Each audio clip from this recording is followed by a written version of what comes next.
Well, I've been a journalist for about 25 years, and I was educated to lie, to betray, and not to tell the truth to the public.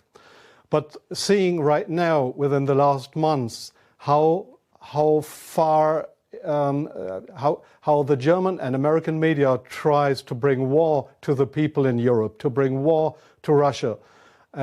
This is a point of no return, and I'm going to stand up and say it is not right what I have done in the past to manipulate people, to make propaganda against Russia, and it is not right what my colleagues do and have done in the past, because they are bribed to betray the people, not only in Germany, all over Europe. The reason writing this book was that I am very fearful of a new war in Europe, and I don't like to have this situation again, because war is never coming from itself. There is always people behind it to push for war.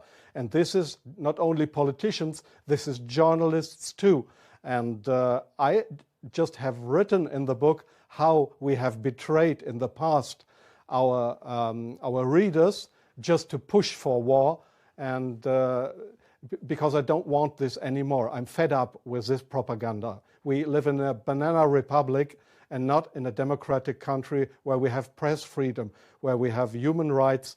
If you see the German media, especially my colleagues who day by day write against the Russians, who are in transatlantic organizations and who are supported by the United States to do so, well, people like me, I became an honorary citizen of the state of Oklahoma in the United States. Just why? Just because I write pro-American. I wrote pro-American. I was supported by the Central Intelligence Agency, by the CIA. Why? Because I should be pro-American. I'm fed up with it. I don't want to do it anymore. And so I've just written a book not to earn money. No, it will cause a lot of trouble for me, just to give the people in this country, in Germany, in Europe, and all over the world, just to give them a glimpse of a view what goes up behind the closed doors. Yes, there is many examples for that. If we go just back to history, if you go into the year 1988, if you go to your archives, you will find in March 1988 there was in Iraq the Kurdish people have been gassed with poisoned gas. That is known all over the world. But in July 1988, they sent me to a town called Zubaydat, that is on the Iraqi-Iranian border. There was war. It was war between the Iranians and the Iraqis, and I was sent there to photograph how the Iranians have been gassed with poisoned gas, with German poisoned gas. You call it Lost and Zarine, mustard gas, made by Germany. They have been gassed, and I was there to make photographs how these people have been killed by poisoned gas from Germany. When I came back to Germany, there was just one small photo in a newspaper, in the Frankfurter Allgemeine, and there was one small article not writing how impressive, brutally, how unhuman, how terrible it was to kill decades after the end of the Second World War, people with German poisoned gas. So this was a situation I feel misused for having been there and just to give a documentary what has been done, but not being allowed to cry out to the world what we have done behind closed doors. Up to today, it's not well known in the public that with German public gas, there have been hundreds or thousands of people gassed in this city of Zubaydat. Now, you ask, what have I done for intelligence agencies? So, please see, most of the journalists you see in foreign countries, they claim to be journalists, and they might be journalists, European or American journalists, but many of them, like me in the past, are so-called non-official cover. That's what the Americans call that. I have been a non-official cover. Non-official cover means what? It means you too work for an intelligence agency. You help them if they want you to help them, but they will never, when you are locked, or when they find out that you are not only a journalist but a spy too, they will never say, "Oh, this was one of our guys." They will not know you. That means non-official cover. So I have helped them in several situations, and I feel ashamed for that too now. Like I feel ashamed that I have worked for a very recommended newspaper like the Frankfurter Allgemeine, because I was bribed by billionaires, I was bribed by the Americans not to report exactly the truth, but I just imagined in my car while I was driving to this interview, I just tried to work out in my brain what would have happened if I would have written a pro-Russian article in the Frankfurter Allgemeine. Well, I don't know what would have happened, but we were all educated to write pro-European, pro-American, but please, not pro-Russian. So I'm very sorry for that, but this is not what I understand for democracy and for press freedom. I'm very sorry for that. Well, yes, I understand your question very well. Germany is still a kind of a colony of the United States. You see that in many points, like the majority of the Germans don't want to have nukes in our country, but we still have American nukes. So we are still a kind of a colony of the Americans. And being a colony, it is very easy to approach young journalists through what is very important here is transatlantic organizations. All journalists from really respected and recommended big German newspapers, magazines, radio stations, TV stations, they are all members or guests of those big transatlantic organizations. And there, in these transatlantic organizations, you are approached to be pro-American, and there is nobody coming to you and saying, well, we are the Central Intelligence Agency, would you like to work for us? No, this is not the case how it happens. What they do, these transatlantic organizations, is they invite you for seeing the United States. They pay for that, they pay all your expenses and everything. So you are bribed, you get more and more corrupt, because they make you good contacts. You won't know that those good contacts are, let's say, non-official covers, or officially people working for Central Intelligence Agency or other American agencies. So you make friends.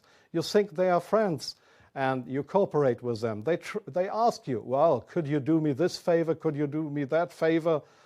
And so your brain more and more is brainwashed through these guys. And your question was, is this only the case with German journalists? No, I think it is especially the case with British journalists, because they have a much closer relationship. It is especially the case with Israelis, of course with French journalists for a part, not that big as with German or with British journalists. It is the case for Australian journalists, for journalists from New Zealand, from Taiwan, well, there is many countries in the Arab world, like Jordan, for example, like Oman, the Sultanate of Oman. There is many countries where this happens, where you find people to claim they are respected journalists, but if you look behind them, you'll find they are puppets on a string of the Central Intelligence Agency. I'm sorry in interrupting you. I'll give you one example. Sometimes the intelligence agencies, they come to your office and want you to write an article. I give you an example not from strange other journalists, from me myself. I've just forgotten the year. I just remember that the German Foreign Intelligence, Bundesnachrichtendienst, it is just a sister organization of the Central Intelligence Agency. It was founded by the American Intelligence Agency. So one day the BND, this German Foreign Intelligence Agency, came to my office at the Frankfurter Allgemeine in Frankfurt. And they wanted me to write an article about Libya and about Colonel Muammar Gaddafi. I had absolutely no secret informations regarding Colonel Muammar Gaddafi and Libya. But they gave me all these secret informations, and they just wanted me to sign the article with my name. I did that, but it was an article that was published in the Frankfurter Allgemeine that originally came from the Bundesnachrichtendienst, from the German Foreign Intelligence Agency. So do you really think that this is journalism, intelligence agencies writing articles? Oh yes, that article, I have reprinted it partly in my book. That article was how Libya and Colonel Muammar Gaddafi, how he secretly tried to build a poison gas factory, I think in Rapta was the name, yeah. And I got all those informations. It was a story that was printed worldwide 2 days later. But I had no information on that. It was the intelligence agency that wanted me to write this article. So, but this is not the way journalism should work, that intelligence agencies, that they decide what is printed and what not. If I say no, I give you an example from a very good example if you say no. Well, we have a rescue unit in Germany with helicopters for traffic accidents. It's called, they call themselves the Yellow Angels. There was one guy who didn't want to cooperate. He was a pilot of the helicopter service of the Yellow Angels in Germany. This guy said no to the Foreign Intelligence Service, Bundesnachrichtendienst, when they approached him and wanted him as a non-official cover to work for the German Foreign Intelligence Agency, just to pretend to be somebody from the Yellow Angels. So what happened was that he lost his job. And the court in Germany, the judge decided that they were right, because such a guy could not be trusted. He was kicked off his job because he didn't cooperate with the Foreign Intelligence Service. So I knew what would happen if I would not cooperate with intelligence services.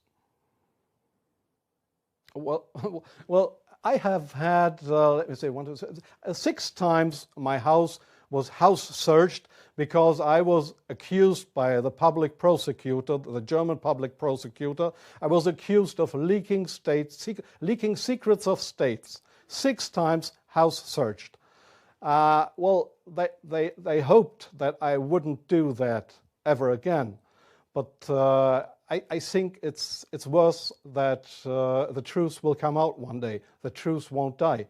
And I don't mind what will happen. I've had 3 heart attacks. I have no children. So if they want to bring me to court or to prison, so it's worse for the truth.